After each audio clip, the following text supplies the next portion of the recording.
Economically justifying cover crops is something I've talked to with a lot of growers in the western panhandle of Nebraska.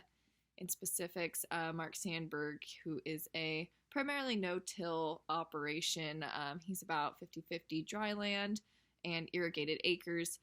He just says that he is unable to justify doing a cover crop that requires so much time and labor and money. He says he'd rather have a hired man that's in the field harvesting rather than trying to plant a cover crop that will then soon be killed off for no profit.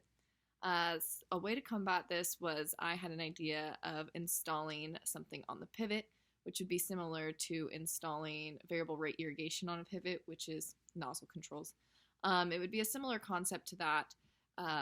It'd be a little bit more on the expensive side. However, this would reduce time and labor as there would be two different pipes. One would be for chemical sprays, and another one would be for seed. So as the pivot goes around, you would just have to do one rotation where it would drop the seed when you're planting your cover crop, and when you're ready to terminate your cover crop, you spin it around and you spray your chemical.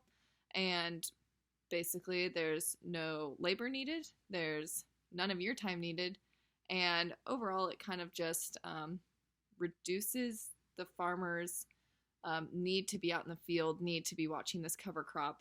They would be able to just kind of do the initial setup and let it go. However, there are some drawbacks. Obviously, this sounds like a very expensive thing.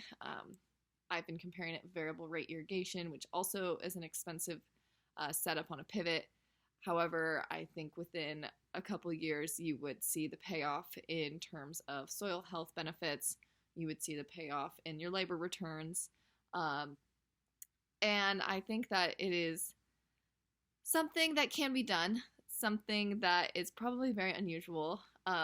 In the eastern side of the state, we do start to see people are planting in a circle pattern. So it's not too far-fetched as we are able to kind of see maybe the future of planting. But it is restricted to growers with irrigated acres.